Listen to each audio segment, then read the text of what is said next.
So this week's Parsha is Vayishlach. Welcome to the living Parsha.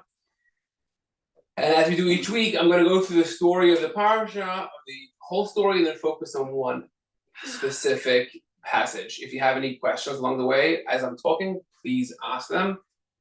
It's an action-packed Parsha. All these Parshas are. And we go right from last week. But last week, if you remember, Jacob had spent time by his uncle Lavan over 20 years, where he married, had children, and then he told his uncle, "Time for me to make a life of my own."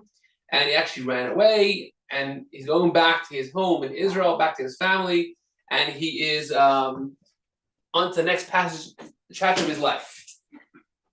The challenge is, if you remember from 2 weeks ago, the reason he left home in the first place is because his brother Esav has sworn to kill him. So he ran away from his brother. Now he has no idea what's Esav up to. It's been a long time. Has the wound healed? Is there still a hate? Is Esav still looking to kill him? This is before we had Instagram or TikTok. He had no idea what Esav was thinking. So as he's heading back home, our Parsha opens up, he sends messengers. Or as Rashi writes, angels. He sends to Esav with a message that your brother Yaakov's coming and I want peace. And these angels come back and say, how do I let someone in here? 1 second.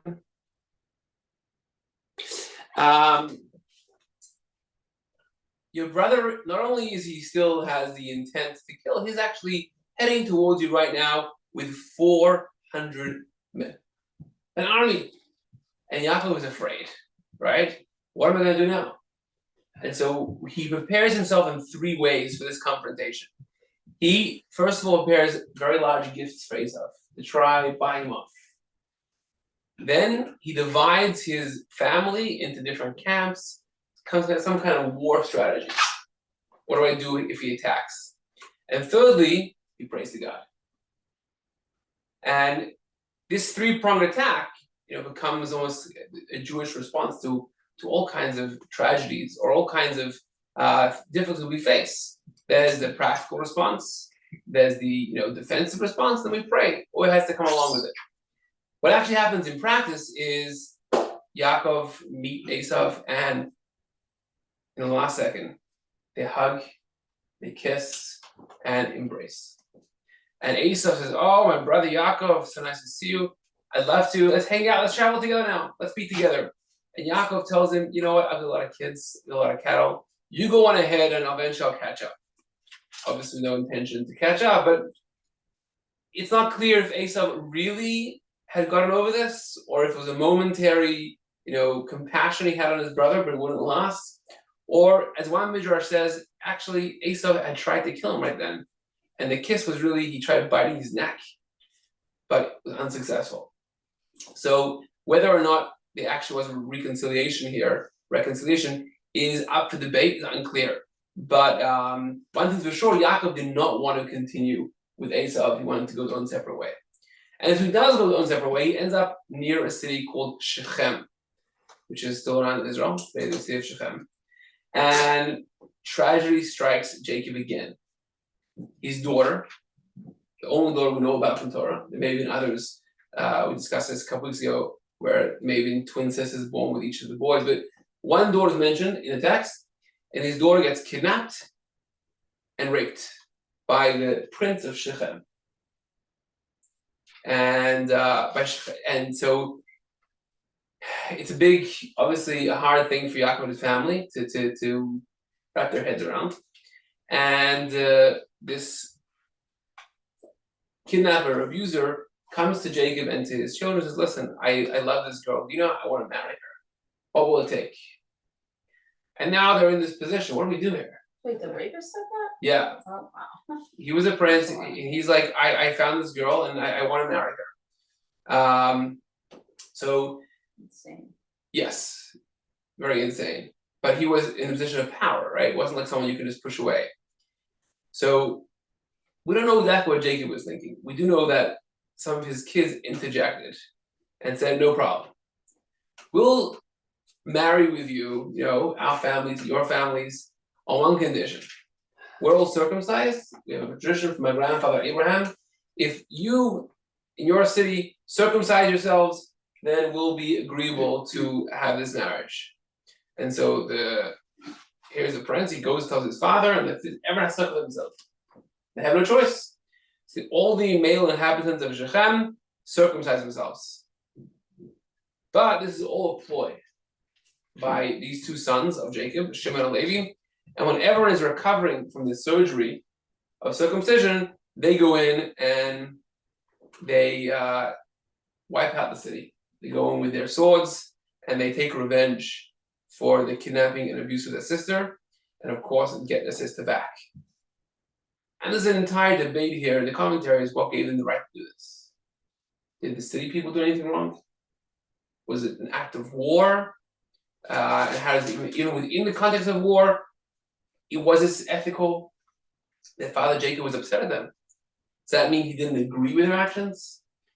What were they thinking? And there's a whole debate trying to figure out what was the rationale that gave them the right to do that, and whether they did have a right.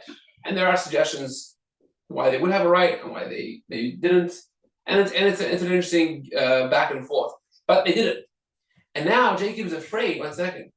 We're this small little group. It's like the Jewish story.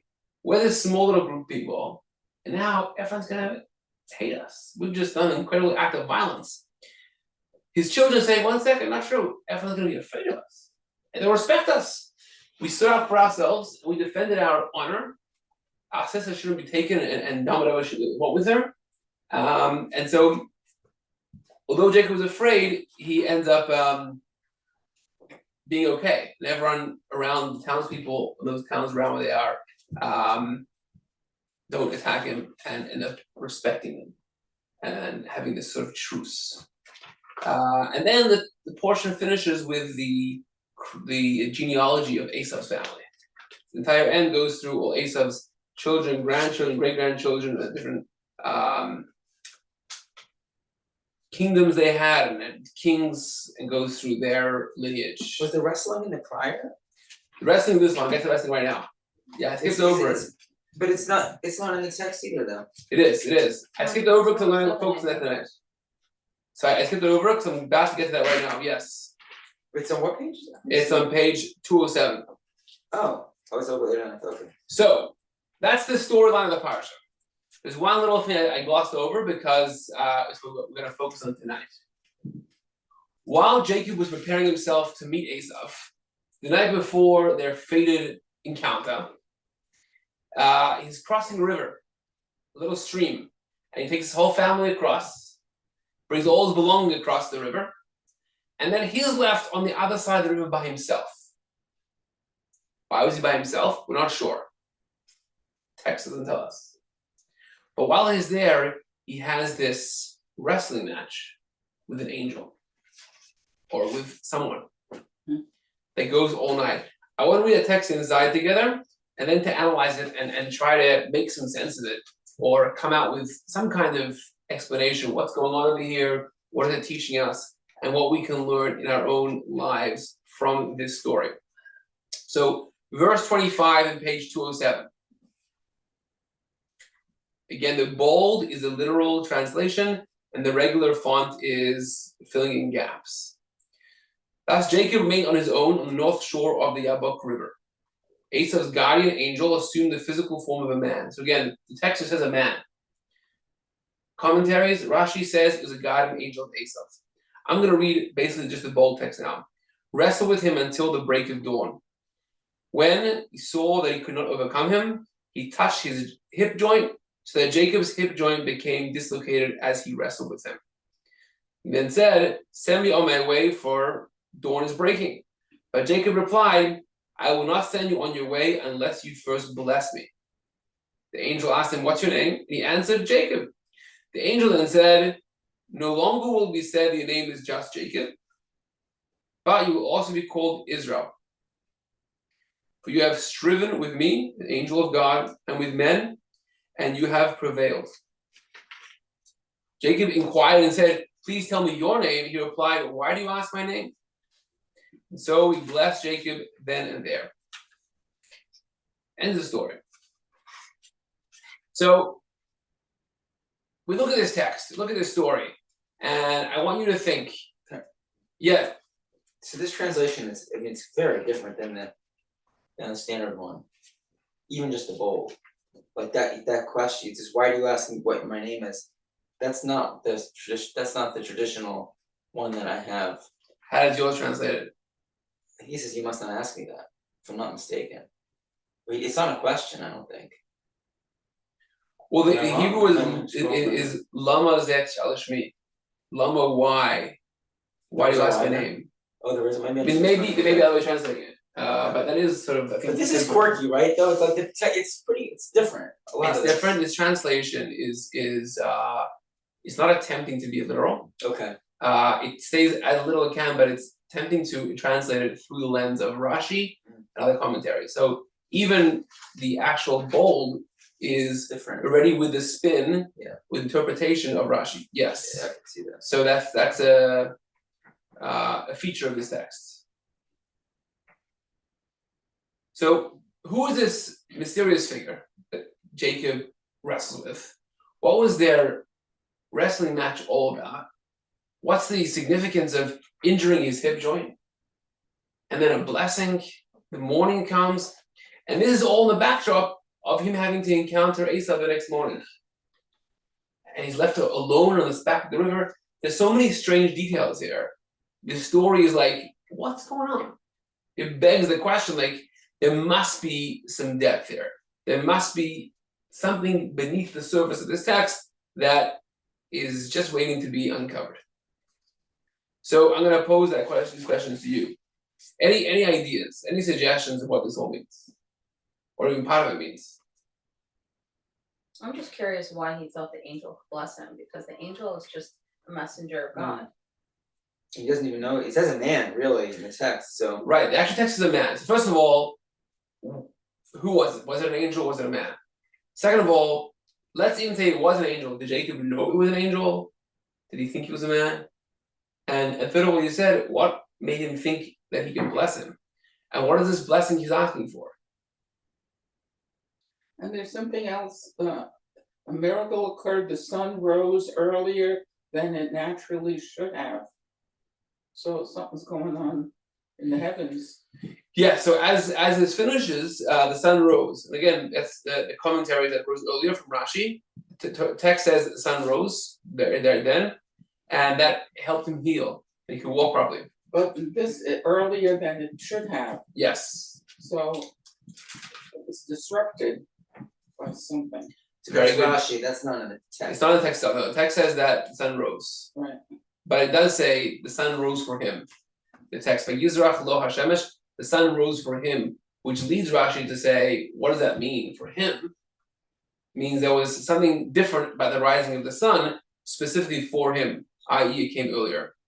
Now, very good you point that out. I want you to hold that thought, because if you remember last week, the portion started off that the sun set earlier for him, and nightfall descended unexpectedly, right? So the text perhaps is indicating to us that we've come full circle from last week.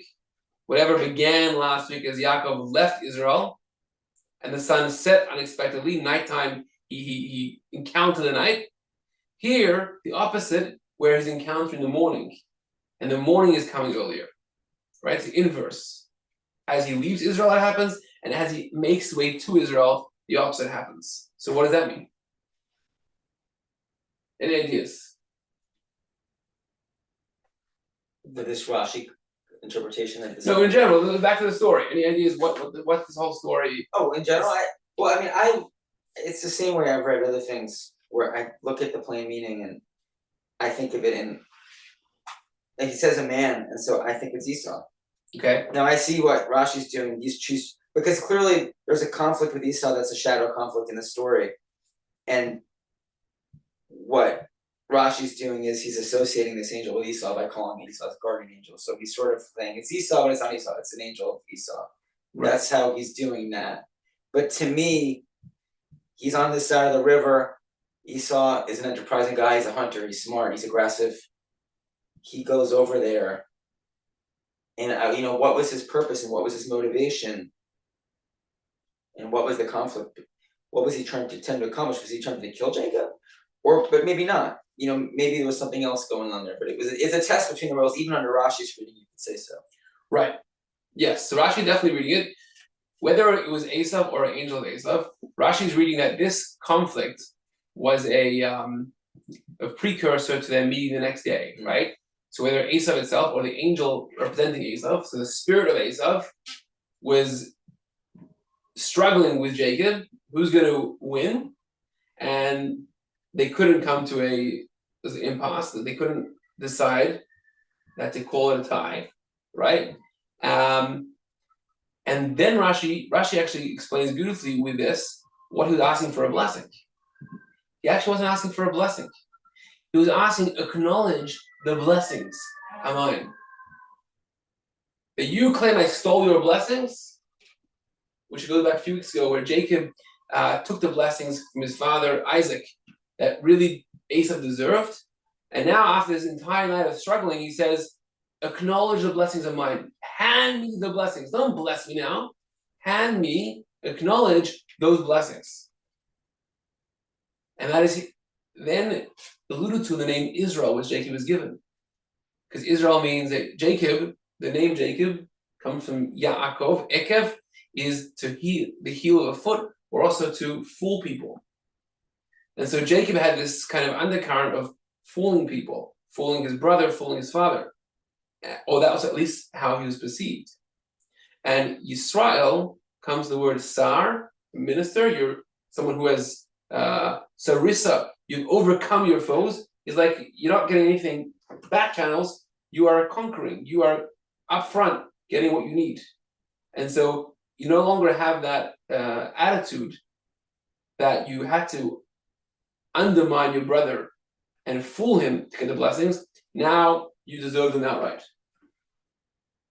And so that in that narrative, where he's battling Esav, that's the struggle. I want to present a few different ways of reading this from the commentaries, and then end with one that I find particularly meaningful and very relevant in our lives. So this first one is basically that Jacob is struggling against Esav, whether Esav himself or the representation, the spiritual representation of Esav, which is an angel, right? What's an angel? I've never seen an angel. We don't believe angels have bodies the way we have bodies. They're not physical creatures. They do come in forms of bodies. We know from Abraham had the angels come visit him as guests. But an angel means a representation of a spiritual energy, right? Of God. God sends messengers into this world. It's not a person coming with a messenger bag, right? There's a certain sort of spiritual force, a spiritual entity that it embodies the mission it has. And so the angel of Esav means the force, the spiritual force of Esav. And them grappling all night would also represent the tension, what Jacob stood for and what Esav stood for. Jacob was the, we discussed this last week, 2 weeks ago. Jacob was the sort of the spiritual seeker, guy doing the right thing, on the right path, wanting to altruistic life, doing what's right. Esav was very ego-driven, materialistic, trying to push his agenda onto the world around him violently. And these two forces in the world, these two, what they stood for, are in conflict. And we can appreciate the conflict ourselves, right? We have a side to us, which is the sort of Jacob side. We want to help people. We want to see peace. We want to do the right thing. We want to live for something bigger than ourselves. And then we have the Esav, where we want our own interests, our ego, our drives for material possessions, our drives for pleasure. And we had that struggle, that tension. And the world had tension between the good guys and the bad guys, evil and people that want to see a better world. And this is the Jacob and the Esav. So this battle, this wrestling match, was representative of the cosmos, the cosmic battle and dance between the forces of good and the forces of evil, the forces of ego versus the forces of altruism. And none of them could win. It wasn't an easy fix. Not because we don't know what's right, what's wrong, because we can't just get rid of the bad. It doesn't happen. You can't just like, hey, this is the right way and everyone's gonna get on board. Energies can't be destroyed. Energy can't be destroyed, that's right. So the significance of the battle going all night is that there's never gonna be an easy answer that we can just overcome it, right? That Jacob will never just like say, hey, I'm right, and therefore there's no need to struggle anymore with Esau. It's gonna always be there. In fact, one of the commentaries, the Ramban Nachmanides, says something interesting. He says, this struggle the whole night foreshadowed Jewish history where Jews are going to face oppression and it's going to try to wear them down and wrestle with them. But the fact that this angel, this person, couldn't overcome Jacob is a sort of historical prophecy that no nation, power, or empire will ever be able to defeat the Jewish people. Will always remain there, even with all those Esavs, all those negative forces trying to drive us to the ground. There is a sort of strange chronology where the angel dislocates Jacob's hip, and then Jacob's at a disadvantage, but then he says, "Let me go and send me on my way." Right. So why does the fight finish there? The dawn's breaking. The dawn's breaking. So what? So Rashi says, well, the angel has to leave. The dawn breaks. The angel he's busy. He's got jobs to do. He's gonna go pray, whatever it is. But there's something about that, right? Obviously, the fight wasn't over. I mean, they called the fight, but as Jordan points out, he now has an advantage. Once dislocated his hip, now it's time to strike, right? You have your opponent limping, you have a huge advantage. But apparently, the dislocated hip was like a last effort. He did that, and it's done. So in the idea I was sharing before from Nachmanides, he says what that means is there's going to be some damage may be done, but nothing ever more than that. So dislocated hip is like, I can't get you, but I'll do something. It's a strange time, but then therefore we don't eat. This is like right. So that's the Why? one more detail that we glossed over is it became a mitzvah. We don't eat one of the a part of the animal, the gid hanasha, the same sort of representing the hip joint of Jacob, one of the sinews of the animal, which they cut out, and so that's why in kosher steaks is sort of certain cuts you can't get because they has this part of the animal in it, and because of Jacob's hip being injured, Jewish people forever cannot eat that part of the animal. Also strange. Like why? Yeah, why? Why? So the commentaries also have a few different suggestions there. Either just to remember the story, like it's going to always be remembering for history. Remember the story, or some commentaries say something a little different. Esau, or this angel managing to have some sort of power over that hip, means that part of the body has been tainted. So the evil force, the force of Esau, managed to grab some sort of power of that force, and therefore we can't eat that part of the animal. That's another explanation. A third explanation, actually for the first time this week, I read this, I love this, that where were Jacob's children? He had sons, they would have been strong kids. Where were they in this story? They're not present. They crossed them over. Right? Yeah, the only thing they heard the struggle to come help the father out, and so they're almost it's a way of rebuking the kids. Like you weren't there for your father, so therefore this part, your father's injury, you can't eat that part of the meat. It's almost a punishment for not being there to defend your father. To me, it's more like they both come out of the fight having lost something, having gained something, and having lost something. So he bests Jacob in that way. Right. And Jacob comes out different, changed, vulnerable in a way. But he comes out with the blessing. Right. That's how I would read it. So they each have a win, right? This person, this angel, Two Jackson, yeah. managed to get something from him, the hip, whatever that means, and Jacob managed to get the blessings. So overall, I'd say Jacob got the better half of the deal, right? The blessings, he comes out forever with these blessings versus a temporary injury. It's like the stew. Did anyone ever connected the joint with the stew and then Interesting. Connect the joint with what? Well, the stew, because the first time they do a deal, it's the stew for the blessing. Lentil soup, Yeah. Oh, it's lentils. It's not meat. lentil soup. Right. It's the hip to the blessing. Interesting. I haven't seen anything like them, but I do see that being something. So there's another commentary that I find very fascinating about this story. First of all, what was Jacob doing on the other side of the river? So obviously he's bringing everything over, but so Rashi says he had left some things behind. They went to collect them. So he ended up being there on his own. But there's another commentary from Rashi's grandson, actually, the Rashbam. And Rashi's grandson is a literalist. He reads the Torah in a very simple, don't give me midrash, don't give me any, what's the simplest understanding of the text itself. And so he's always a very, very literalist reading.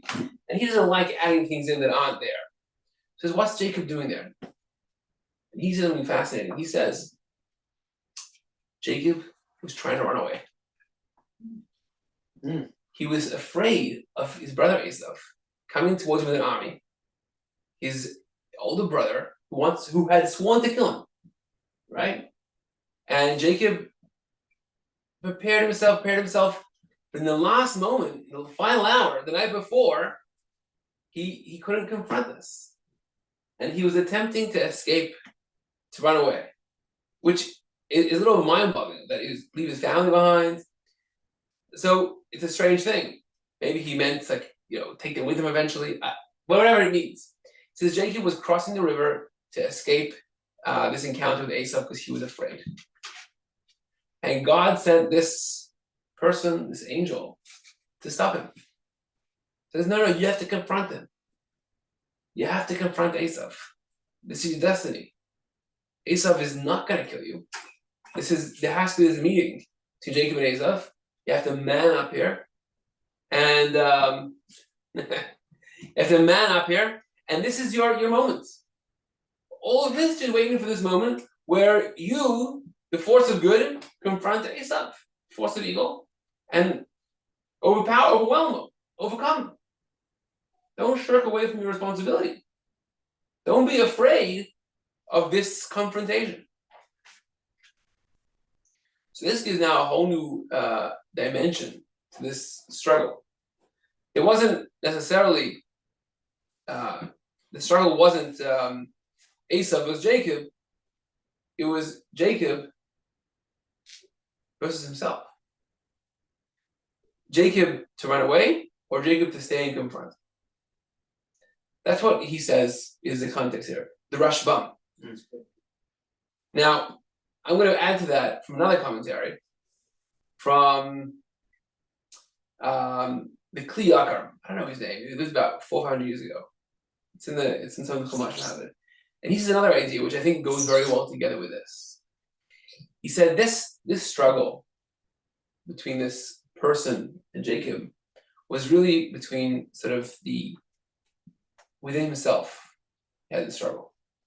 What he calls the Yetzer Hara, the negative impulse, the sort of the Esau within him, for lack of a better, he was struggling all night with himself. What was that struggle with himself? What was that wrestling match going on? So if we have the context of the Rashbam, it could have very well been that wrestling match was to stay or to go, to confront it or to run away from it. And all night long, he's having this inner struggle. Now the Kli Yakar points out, says, doesn't take away from the simple reading of text. There was some kind of real wrestling match, but what it represents, what it really was there to symbolize, and what it means for us is this tension, this struggle between the impulse to man up, to show up, to do good even when it's difficult, to face challenges, or the tendency to escape, to shirk away from that responsibility, to not want to confront those things we have to in life, not want to really challenge the world. Instead, just say, hey, we'll not wanting to really, I'd rather not deal with it, right? So that was the tension that Jacob was facing all night long. He's wrestling with himself. Why was it important? Because he's about to meet Esau in real life. Now, we don't know what Esau was thinking. In general, throughout the Torah texts, there's very little insight into what's going on in people's minds. We have a storyline and narrative, and throughout the whole Torah, we're told facts, information. What people were feeling, what they were intending, is very little insight into the under the hood of what the storyline is. So we do know that Jacob was afraid that Esau is coming to attack him. We know that Esau ended up hugging and kissing him. Did Esau originally intend to attack and then change his mind? Perhaps Esau never intended to attack, and Yaakov and his messengers misread the story. Or perhaps he was intending to attack until he saw the gifts, and then he said, okay. Or until Jacob bowed down to him, and he said, okay. Or until the last second, where he just couldn't contain himself, said, okay. We don't know. We know the beginning and the end, right? And so there's so much unknown, which lends itself to very different interpretations. But perhaps, until that moment, Esau did want to kill him and could have killed him, because he hadn't resolved the Esau within. And I think this is a broad sort of a rule of thumb, that things affect us and have power over us when we allow them to. When we give them space, when we have a certain fear of something, that's already giving wiggle room for that thing to actually hurt us and affect us. When we give space to our doubts, that allows them to overwhelm us. When we have the confidence, I'm going to succeed, and I have no doubts about it, then other things can't creep in. And so the opposing forces can only have control when we give them that space itself. Esau could have only overpowered Jacob if Jacob had an unresolved Esau within, right? If he hadn't completely sort of done the inner work, he wasn't then ready to confront Esau in the real world. And so God said, you're not ready for this because you have to do the work. But once you do the inner work, once you wrestle with yourself, once you spend the night really working yourself and overcoming this, you overcome within, then when you face the challenge outside you, externally, it's going to melt in front of you. It's going to dissipate. And I think that ties into the nerve thing, because the joint, it's like, because you come out of those situations changed. You come out damaged, it costs you when you grow. And you pay, you pay a physical price. Right. Getting old. Right, that's a possibility. That Jacob, the inner work, it scars you, right? It's a score, right? Does scar you in some degree. Not that it's not important, and sometimes you have to have those scars to carry you, but you don't come out unscathed. He limps out of it. He limps out of there. Detail, Yeah. And then there's the detail about he sees God's face shining in his brother's face. It says when he sees him, he says the next day, I see. What do you I feel I owe you this gift because I beheld your face, which is like seeing the face of God. That's when Jacob's talking. Where are you reading? On 2:11. So he really refers back to that. I mean, it's such a clear reference to the wrestling. He's saying he sees God in his brother's face, which I had read as saying, well, it's because he wrestled with him. Okay, it's a possibility. Yeah, that's what I'm saying. Yeah, but how do you connect with this part here to what you're saying? I'll tell you how I understand that.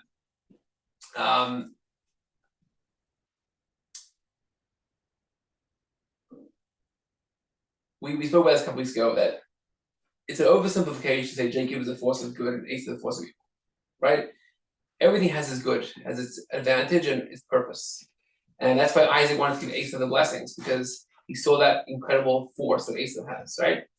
And if you apply that to our lives, there's like the simple way of doing good, just spirituality, and then there's like being able to, within the texture of materialism, within a world which is so much going on, to find good in there, to turn that around and use it for a purpose, is so much more powerful, right?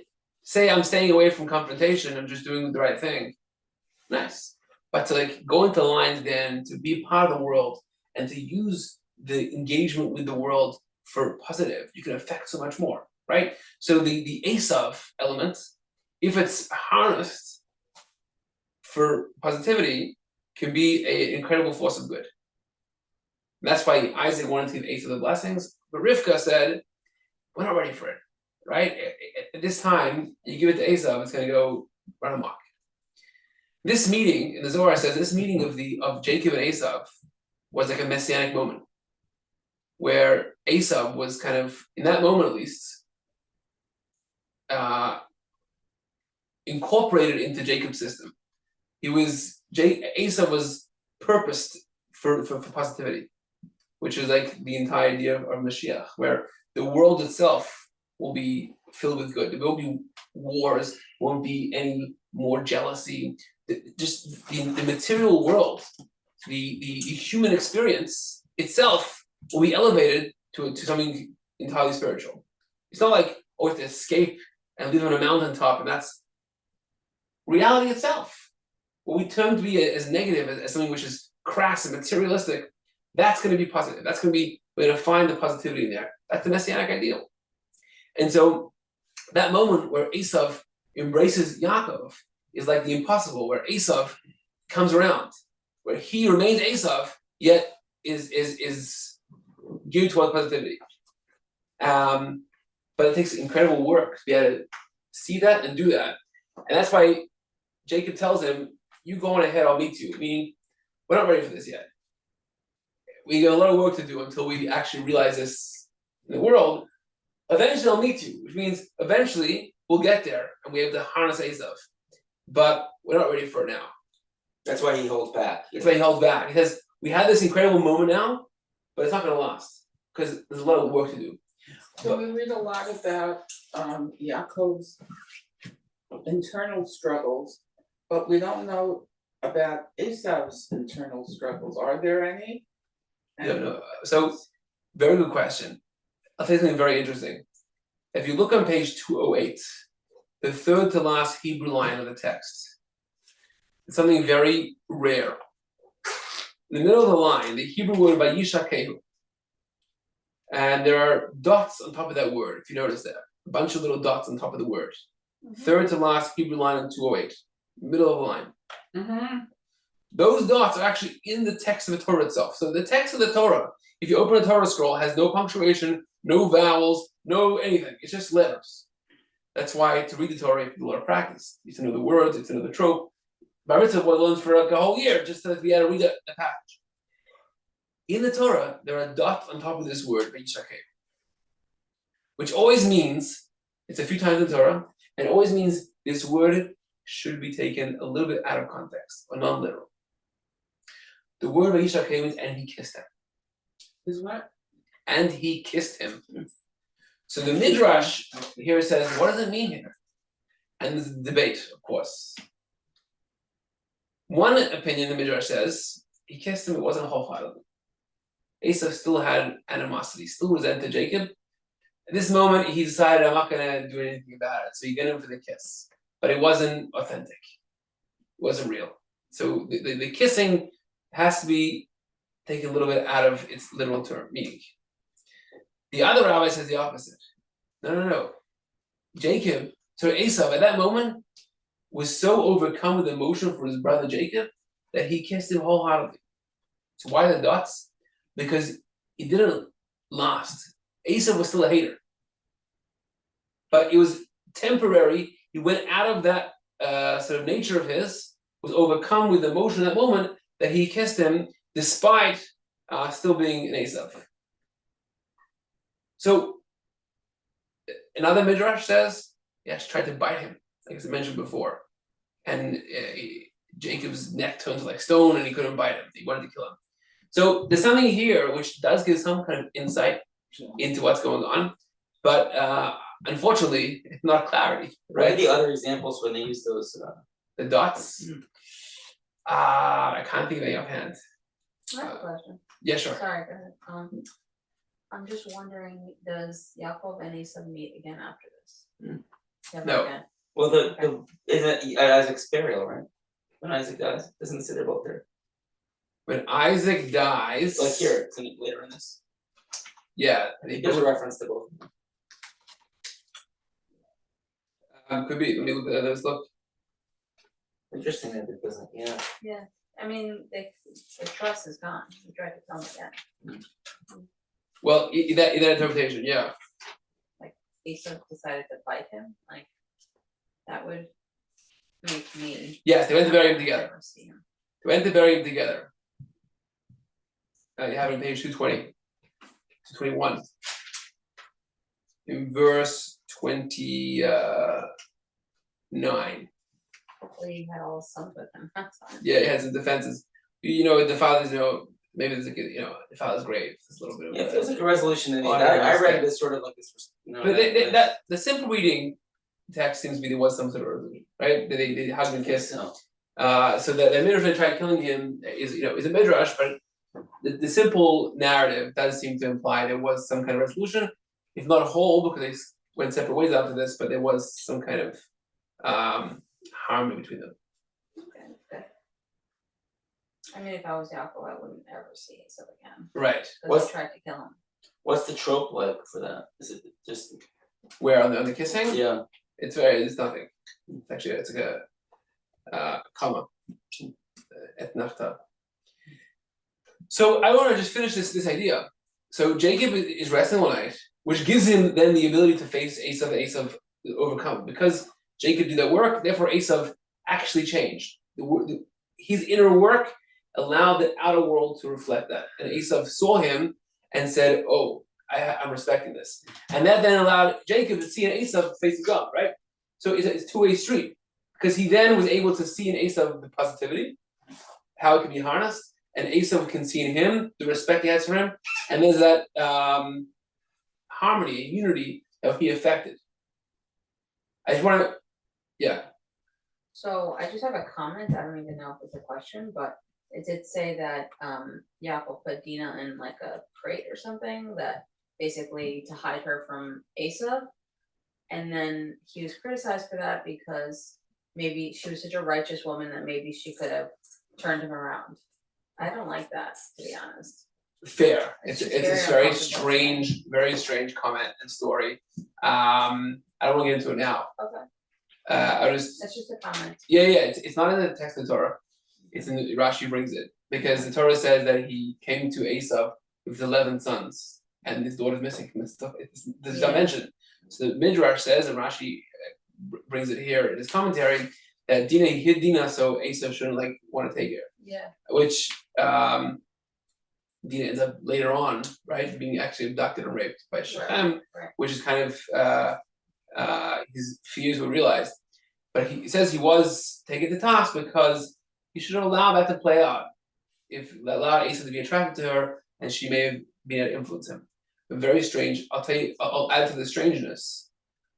In the same story, when all the children of Jacob are being presented to Esau, it says the mother, Leah, and then her sons. Bilhah, and then her sons. It comes to Rachel, he says first Joseph, and then his mother, Rachel. So he's mentioned before his mother, the rest of the mother mentioned first. And Rashi comments here on this inconsistency. It says Joseph stood in front of his mother in order that Esau shouldn't see her and be attracted to her. like and he was children. rewarded for that, for protecting his mother. So we see the opposite, right? He protected his mother from Esav's gaze, from Esav being attracted, and he's rewarded for it. So it's a strange thing that Jacob was protecting Dinah and was taken to task for it. But I don't want to get into it now. Okay. It's a good question. Are there translations of the Bible that have Rashi in English next to the text? Yes, yes. Atzroll has a translation like that with Rashi translated. Yeah.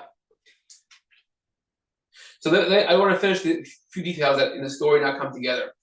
Why did the wrestling match end when the sun rose? And so we mentioned this last week. The sun setting and rising is symbolic.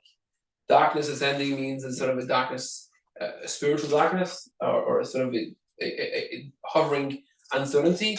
And the sun rising is kind of a symbol of clarity. So when the sun rising means Jacob reached a point of clarity.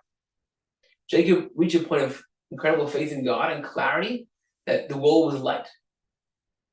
And at that point, this angel, this force, had lost. Right? Jacob won. The sun rose. So the sun rising is a symbol of the end of the struggle. Which is fascinating that it comes a full circle. He left Israel going to his uncle Laban, the sun sets, and he has this incredible struggle. He's facing darkness, uncertainty, almost a crisis of faith. And as all the years in Laban's house, and now he has to do this, have this struggle, and he's reached a point where the sun sets, rises for him. Now, clarity, he comes a full circle. He's ready to go back to Israel to face Esau again, because that sun rising means he's reached a certain point of spiritual clarity. And so that's why this tension's over. There's an oblique reference to something like that. Apparently, when the American Constitution was written, the chairs in the Philadelphia room had a sunset or sunrise carved at the back of them. And Benjamin Franklin said at the end, he was throughout the deliberations wondering if it was a rising sun or a setting sun, but when they finalized the work, he knew it was a rising sun. I don't know, he read the Bible, but that's my connection to that. Interesting. Well, it goes also back to Abraham, for his moment of the rising sun.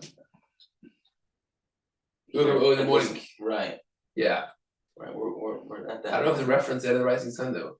Well, the sun is coming up, isn't that? That's why Abraham is the morning prayer. Yes, but Sun rising. the imagery of sun rising isn't It's in not there. text.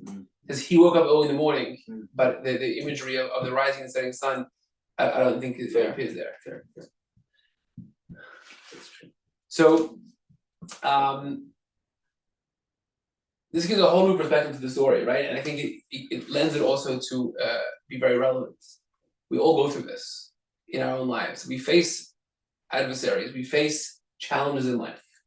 And I'm just being challenged on all levels, with our family, with our work, with our efforts to make the world a better place. And we face pushback, we face negativity, we face tension.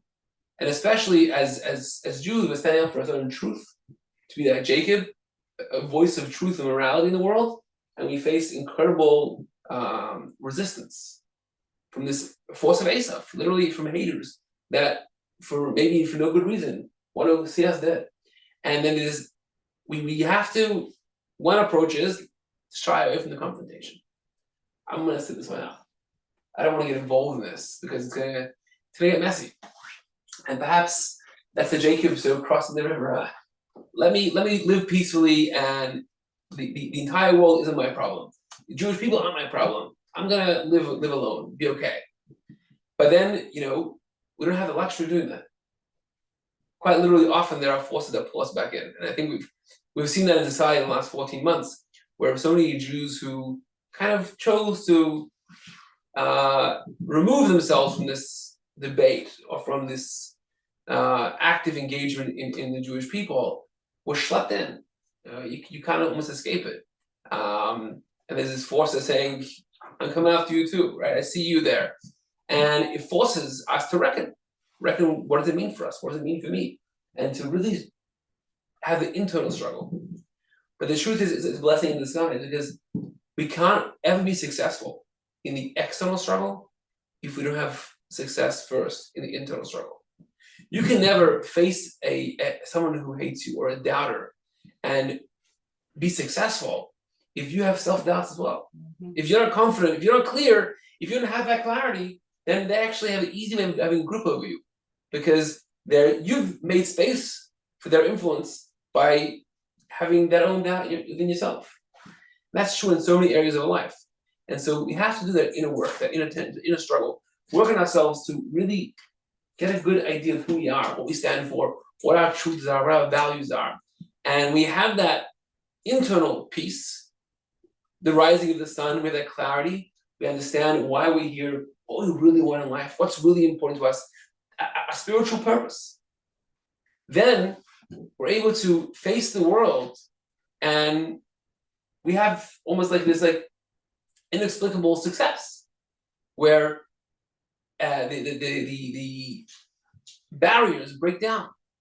Part of it is sort of psychological when you're confident. Part of it, I believe, also God helps, right? When you have that faith and you have that certainty, when you have the absolute belief in what you stand for, then there's something, you have God's help, and things that you didn't expect or couldn't expect to go your way, or adversarial things that you didn't know how you're going to resolve fall into place, and things fall away, and then Esav becomes not just not an adversary but a friend, right? Hugs and kisses Jacob. He turns around 180 in that instant, and so that's something we can learn to be that Jacob. We want to be a force of good in the world. We want to impact the world, but it starts from inside. And we have that clarity within, then we can implement it in the world around us as well. Good. How do we get that clarity? Just like self-awareness? There. Wrestle with yourself. The angel comes to him. I mean, it's not Critical thinking. He does go put himself back in the situation of being alone on that side of the river. It's almost like an invitation for that struggle. I mean, he didn't stay. He could have just stayed with his family on the side of the river and just gone in unprepared, but he did choose to take that moment and go back. He stepped away for that struggle. But then the angel came upon him. Right. The angel. Yeah, I don't think there's one way. Within Jewish life, I think that's sort of the role of prayer. The Zohar says the time of prayer is a time of battle. So prayer is a kind of battle. You're as much as you're praying to God, you're talking to yourself, right? And your self-work, it's trying to internalize the messages that you're reading in the prayer book. You're trying to work on yourself. Rewire your brain. Yeah. So the idea of self-work, of being introspective, and I think different people, it's going to take different forms of when and how they do that. Meditation, absolutely. But it's really trying to get in touch with who you are and what's really important to you, and be able to overcome different obstacles, but internal obstacles, right? Sort of selfishness or idea or the ego or things, drive for pleasure, things that come from within, but we know aren't really us. I know unhealthy, but it's still pulling me in some directions, even though it isn't healthy. Interesting, the Gid Hanasha, the hip, some commentaries say is related to the sexual drive. And that was kind of the lasting imprint of the struggle, was that's the one sort of place where almost no one can overcome. Well, which was it? Was it Jacob where there was an oath being made and their hand goes under the hip? Was that Isaac? It was Abraham, an oath with his Eliezer, his servant, right? That was the only thing he could hold that was holy, because Abraham had had circumcision. So it's to take an oath on a holy object, no Bibles. So that was the holy object. But I thought that was interesting connection. Yeah. That's one idea that it's this sort of one temptation that people can't ring in, can't overcome, right? So that was the symbolism where he got him there. But we all have those things which we know on us, I know isn't healthy, perspectives, drives, habits, or even just like very selfish needs and or ego that I project. It takes a lot of work to be able to A, acknowledge it, then B, overcome it, right? Work on myself to live aligned with my truth, live aligned with my calling. It's a lifetime work, right? It's not, go meditate and you'll take care of it overnight. Jacob did it overnight, but like, go to therapy for a couple of sessions and you're free from it. It's a lifetime work. And that's Of in the, real and that's inner in the, struggle. and it's reflected here because he doesn't continue going with his brother. There's a synthesis, but the work is it's not quite There's ready. still work to do. I'll stay. There's still work to do. Oh, or at least let me send your man with you. Yeah. You have to be committed, you have to be persistent, and what was this third thing? No, absolutely. And it's a struggle, right? It's literally a struggle. Growth oriented, that's what I was saying. Yeah, good. And there are always decisions to be made every day. You're defining yourself. He had to change his name was changed. So Right. He walked away as a different person, right? His name was changed, he forever was changed. I'll add one more point, interestingly. There's different kinds of war, right? There's warfare that's from a distance, sending missiles and drones, or even shooting guns. But then there's a wrestle. When you wrestle with someone, you literally there's a closeness, hand-to-hand combat. Even more than hand, it's wrestling. And specifically here, the term used of wrestling means that it's a very close contact work.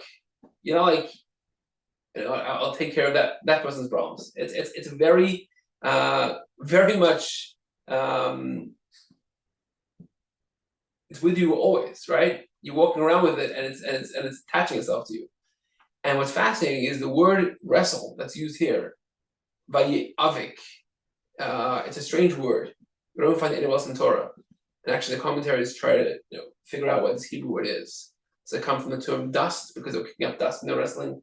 Does it come from the term hug, because when they're wrestling the hug? It's a very unusual term that isn't really found anywhere else in Hebrew, in the Torah text. But there's one idea that it actually also is rooted in the term for torch, fire. Avuka is a torch, which is a fascinating insight. Hebrew often words are linked because they have an interconnection.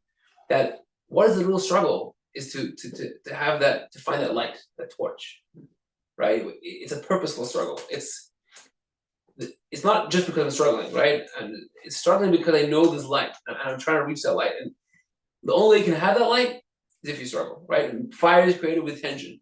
You smash two rocks together. Fire has to consume the wood. There has to be a tension in order for it to create that light. And if you don't ever confront the tension, you miss out on the light. So that's what's going on here. The only way out is through. That's right. That's what my therapist told me. No, that's right. It's so true though. You got to do it. And it's daunting, right? Jacob was scared of it. Sure. It's a very challenging thing. To confront someone else is challenging, but to confront yourself is even more challenging, right? To really look in the mirror and say, who am I? What am I doing? It's liberating though. In the end, it's liberating. Of course. It's like. And you're robbing you're yourself master. and the world of who you really are if you don't do it, right? And once you're like at that joyful place, you're like a masterful what is it called? Manifester. If you have like That's joy, exactly what you're happened. shooting Jacob joy. reached that joyful place. These things The that sun you're shone. attracting. The sun came up. Jacob had reached that place. The world worked for him. Esav, instead of killing him, came and hugged him, right? He just, that energy he created changed reality literally around him to reflect it.